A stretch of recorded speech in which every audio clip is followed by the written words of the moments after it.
Most followers of Muhammad have been indoctrinated to believe that the Quran that they have today is the same as the one that was revealed to Muhammad 1400 years ago. But the Samarkand and the Topkapi Qurans prove otherwise. What are the facts?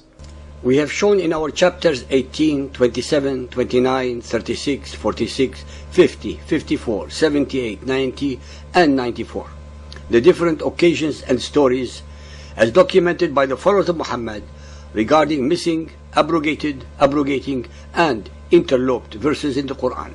This chapter reveals another aspect of these differences that completely negate the Muhammadan assertions that the Quran that we have today is the same as that allegedly revealed to Muhammad 1400 years ago. Our listeners must be aware by now that irrespective of the enormous number of references that we recite and are available to all in the world to read, the followers of Muhammad have absolutely no choice but to refute reality, facts, and documentary evidence, although all of these are the product of Muhammadan Muslim records.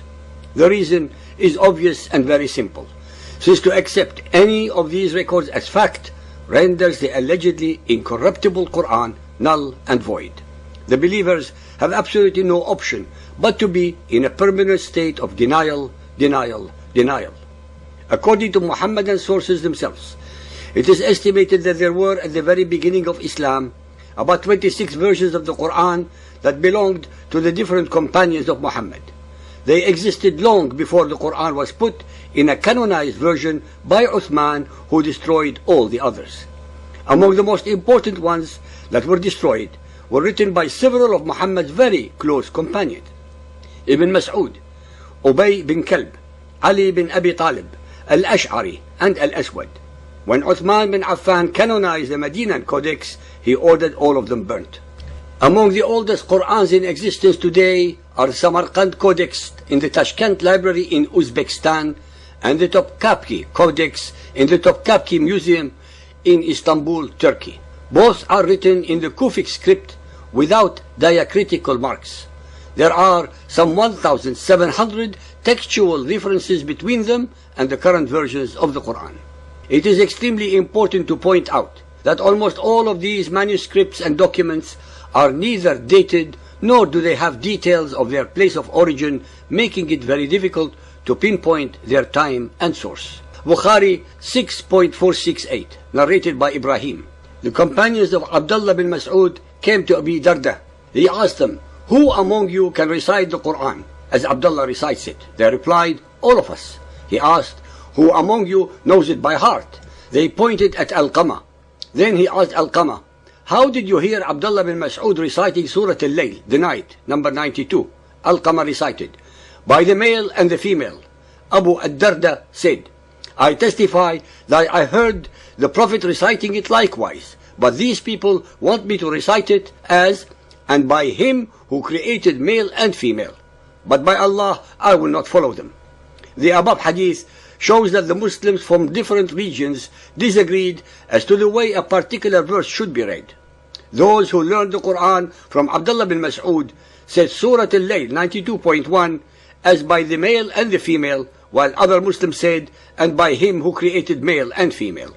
Thus the early Muslims had not all memorized the Quran the same way. We see this problem again in the following hadith. Bukhari 6.527, narrated by Ibn Abbas.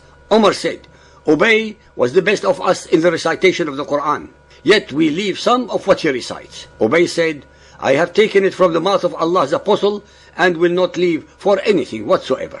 But Allah said, "None of your revelations do we abrogate or cause to be forgotten, but we substitute something better or similar."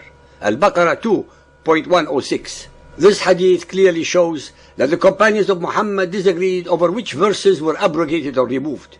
Here we see that Ubay continued to recite the Quran with verses that the other companions considered to have been abrogated. It is obvious that Ubay refused to accept that these verses had been abrogated, for he says, "I have taken it from the mouth of Allah's apostle and will not leave for anything whatsoever." The hadith then quotes Surah Al-Baqarah 2.106 to explain that this was an example of abrogation.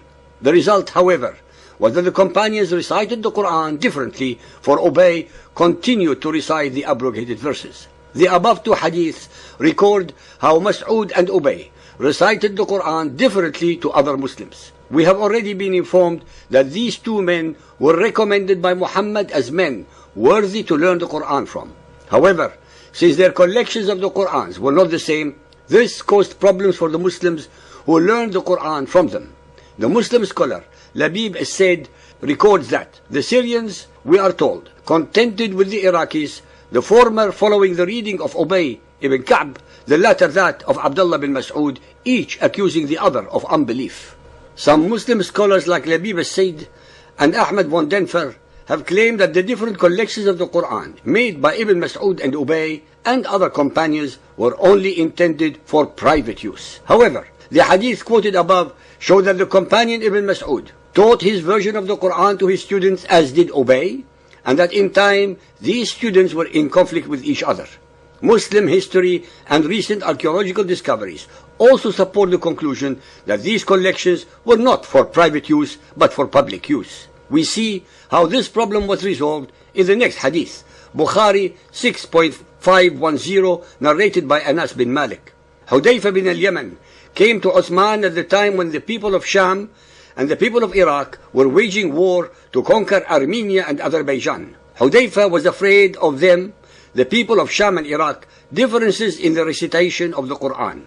So he said to Uthman, "O chief of the believers, save this nation before they differ about the Quran." So Uthman sent a message to Hafsa saying, "Send us the manuscripts of the Quran so that we may compile the Quranic materials in perfect copies and return the manuscripts to you."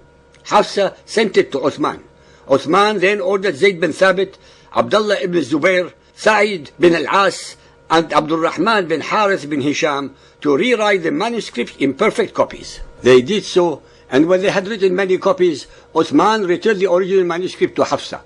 Uthman sent to every Muslim province one copy of what they had copied and ordered that all the other Quranic materials, whether written in fragmentary manuscripts or whole copies, be burnt. The problem of having different versions of the Quran was resolved by summarily burning all 7 variations that Muhammad allowed, as well as the collections made by the other companions. Thus, thenceforth, all oral and written traditions would have to conform to Uthman's standardized version of the Quran. Our listeners should note that the Bible has never had a wholesale burning to standardize its texts in the way that the Quran has. The next question that we need to ask is, did Uthman and his team do any editing or selecting when they made their versions of the Quran?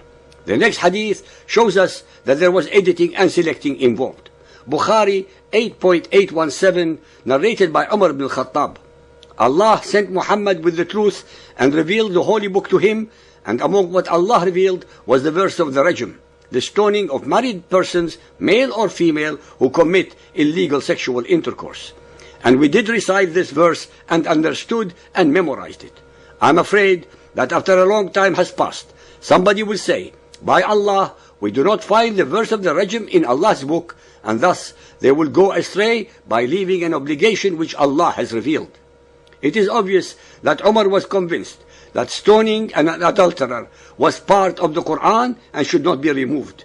The modern Quran, however, does not contain these verses. So where have they gone? These verses must have been removed by those who were in charge of the text of the Quran. What is clear is that Umar remembered these verses and did not think that they should have been edited, while others obviously did, and so today they are not in the modern Quran.